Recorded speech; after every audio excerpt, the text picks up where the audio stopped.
Base మటం పనులైతే start చేసినారు. మామూలుగా అయితే పిల్లర్స్ గుంతలో ఏసినప్పుడు బేస్ మటం ఎంత హైట్‌లో ఏస్తదో అంత హైట్ అయితే పిల్లర్స్ అయితే పోసేసినారు. బేస్ మటం అయితే చేస్తా ఉన్నారనమాట. 2 రోజులకల్లా బేస్ మటం కంప్లీట్ చేసేస్తామని చెప్పినారు. ఇంకోటేంటంటే బేస్ మటం పైన కడ్డీ కట్టి కాంక్రీట్ పోస్తామని కూడా చెప్పినారనమాట. అవి కూడా తొందరగానే అయిపోతాయని అయితే చెప్పినారు.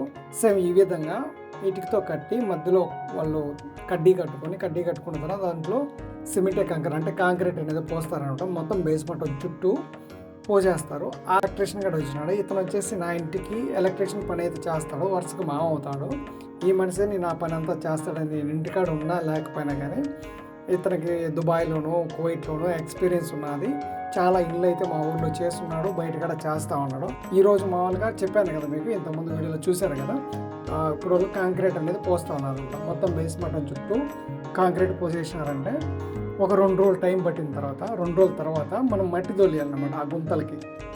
మట్టి తోలిస్తే అప్పుడు మనం ఆ మట్టికి నీళ్ళు పట్టినామంటే ఎంత తగ్గుతుంది అది చూసుకున్న తర్వాత వాళ్ళు ఇంకా ఏదన్నా మట్టి తోలుకోవాలంటే తోలుకోవచ్చు.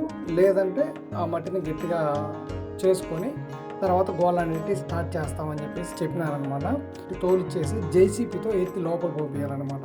ఎందుకంటే ట్రాక్టర్ డైరెక్ట్‌గా లోపలికి పోదు కాబట్టి జేసీబీ ర్యాంప్ వేసుకొని పైకి వెళ్ళి మట్టి అంతా పోసేస్తుంది.